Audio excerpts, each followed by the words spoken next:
CJ, are you about to quote another book? Why you gotta out me like that, Ben? Yes, in fact, as detailed in the book The Outsiders by William Thorndike, EBITDA in particular was a radically new concept going further up the income statement than anyone had gone before to arrive at a pure definition of the cash generating ability of a business before interest payments, taxes, and depreciation or amortization charges. So it basically put the cash generating capacity of a company into a vacuum, into a universe where how much debt you took on, how much infrastructure you had, that got old and turned into a non-cash expense as it rotted away. And where your business was physically located, none of that matters anymore, Ben. So it's basically saying, we're not necessarily all on the even playing field to start. So it's saying like, hey, if I didn't have to take on all this debt, if I didn't have to incur all these things to get things going, this is where we would be. Oh, you're totally right. And I know I'm poking fun at operating in this fantasy land, but you kind of need to take that lens in order to compare different companies depending on where they're located. Like, are you running a cell phone tower in Brazil versus in Massachusetts in the US? That's going to be a fundamentally different tax environment that you're in. Yeah, that's fair. So we've spoken about debt a lot, but to get more specific, the debt was used to buy physical stuff. That's why they're taking out all these loans, which you could argue it does get old and it turns into what we call a non-cash expense on the P&L. And so the cable industry's Achilles heel here is that it has very heavy network investments. And it could use that to its advantage to create these, what I'm calling phantom expenses that would get rid of profits. Even though you're getting the cash, you're just marking down this non-cash expense. And therefore you don't have to pay taxes on it. So it's like physical, like the actual cables cost money, which is not a monthly expense or a yearly You expense. already paid for it. You already paid for it. Mm-hmm. And so now you're taking these charges each month to say, well, this is, we divide this thing over 5 years, it's 60 months, divide it by 60. Now we have this expense that we get to mark down, but it's not like you had to pay anybody again. You already paid for it, so you're reducing your taxable burden. So in other words, if an operator used debt to buy or build additional infrastructure and they depreciated the newly acquired assets, he could continue to shelter his cash flow indefinitely. And so this is a double whammy. Pow! You reduced your net income, which taxes were based on, by aggressively depreciating the construction costs. And then you decrease your taxable income even further via the massive interest expenses on the debt you use to fund said construction. All right, to link it back to share price, how are we maximizing shareholder value here? Shareholder value, look at you with these terms.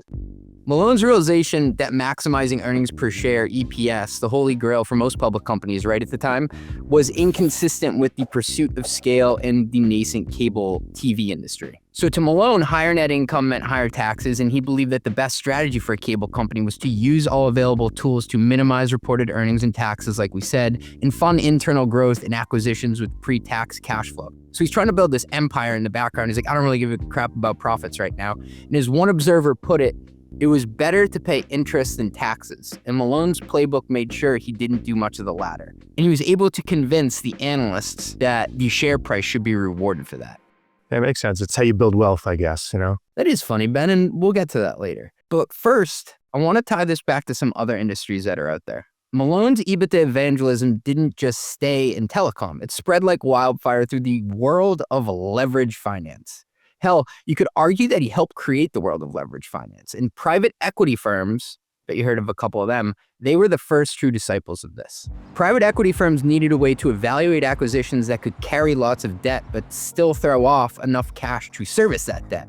And EBITDA became the North Star. It showed the potential before debt payments came knocking. And the bigger the EBITDA, the bigger the debt package you could stomach. It's still feeling like we're made up fantasy land here. Maybe, but what happens if the investment bankers follow along? Okay. Because the bankers need a common denominator to value companies quickly across industry. So EBITDA made comparisons easier, faster, and more headline friendly. So 10x EBITDA, it becomes shorthand for deal makers everywhere, regardless of what was actually going on below the line. Now you're going to tell me there's going to be some sort of twist right here. You're like the guy you watch a horror movie with and he's like, they're gonna jump out of the corner right now. Wow. All right, so there is a twist. Software companies show up to the party. And despite their low capital intensity and minimal physical assets, right? We make stuff in the cloud.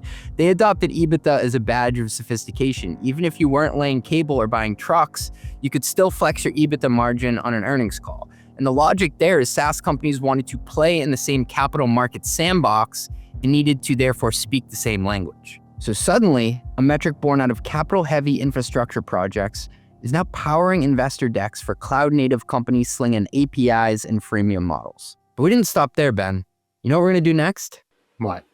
We're going to adjust the shit out of this. But the physical things are gone now. So it's all in the cloud. Let's call in our chiropractor to adjust this. So Okay. you can just adjust anything these days, Ben. Some use adjusted EBITDA and throw in, to use a blanket term, management add backs. I want to do like a Dr. Evil, management add backs. We punch a hole in the protective layer around the world, which we call the ozone layer. These could be layoffs due to overhiring. They could be marketing schemes that totally bomb. They could be global expansions that failed. It can quickly become this get out of jail free card. And you can grow EBITDA while making terrible long-term choices, like over-levering to hit a short-term multiple, or outsourcing core infrastructure to cut costs, or failing to invest in R&D. There are a lot of ways to adjust EBITDA, and you don't get a red flag for that unless someone's really paying attention. So what's the hit rate on these? Like, are these companies eventually making up that debt? Are they eventually paying back the initial capital investment? Like, yeah, what's the percentage hit rate here? You always have to pay back the bank. A lot of these debt packages here are pretty big, and they go from one private equity sponsor to the next. So there is an element of kicking the can down the road. It also depends on what industry you're in, right? Because there are different debt expectations of what's healthy, depending on if you're in the telecom industry versus the software industry. Or today, if you look at the companies that are making chips out there, that's an entirely different profile. So what are some of the craziest adjustments that you've ever heard of? Well, everyone's heard about the Adam Newman WeWork community adjusted EBITDA. He basically took all the costs of running the business and chalked it up to this weird community thing. But one of the weirdest ones I've seen in an M&A transaction is the business owner's horse trailer. Okay, tell me more. Another is unsuccessful advertising campaigns. So, hey, this one bombed, but we're going to say that was a one-time expense. Put that experiment below the line. One of the craziest ones I've seen are hurricanes. Hurricane adjusted EBITDA. I actually heard about this one when the hurricanes unfortunately hit the coast of North Carolina a couple years ago. So you're just saying, oh, well, we didn't earn money that time because there was a natural disaster that like nobody could have predicted. They basically said there was a lot more costs to clean up everything, so we're just going to adjust away these acts of God. Okay. Keep going. Here's another one.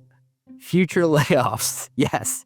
Before you even get fired, Ben, we can just adjust the costs out. Yeah, no, that makes sense. Let's do that. And here's the worst one. A lot of these casinos are on tribal land, and you can chalk up all sorts of expenses to distributions to the tribe, which is essentially you're taking a pool of the profits and saying, we're going to add that back in as if we weren't operating this casino on Native American land. All right, I got one more for you, but it may be too gross for the video, Ben. Maybe we'll leave it on the cutting room floor. We'll see. You've been to a casino before, right? Oh, yeah. Yeah. You ever play the slot machines, Ben? It's playing the slot machines. If they got the ponies, I got to make sure my ponies are winning. Well, people would sit at the slot machines and they would think they're on a heater. And what do they do to incentivize you to stay there and keep gambling? They got like free drinks for everyone. Yeah. The people wouldn't want to get up, so they would continue to drink. They would continue to play for hours. They wouldn't make a stop at the restroom, Ben. Oh, man. I thought you were just going to tell me they were spilling their drinks everywhere. I didn't realize it had to go through something first. It's so much worse, but we need some new cushions, Ben, and we're going to adjust that cost out of our EBITDA. I got news for you. The ERP category is finally getting disrupted. And if you haven't heard of Rillet yet, please pay attention. It's the AI native ERP built specifically to replace NetSuite, and it's already won over hundreds of finance teams. Their mission is to make the zero-day close a reality, and they're actually doing it. We're talking teams closing the books at 1:35 p.m. on the first day of the month. Companies like Windsurf, Mercor, and hundreds of others run their entire finance stack on Rillet. Revenue recognition, close management, multi-entity, native Stripe and Salesforce integrations. Woo! Everything a scaling company needs. They've got 5.0 star, 50, wow, 50 stars on G2. They're backed by A16Z and Sequoia, heard of them, and CPA-led implementations that get you live in 45 days. That is simply unheard of in the ERP space. If your books aren't running as fast as your business, check out Rillet. Book a demo at rillet.com/CJ. That is RILLET.com/CJ. That's me.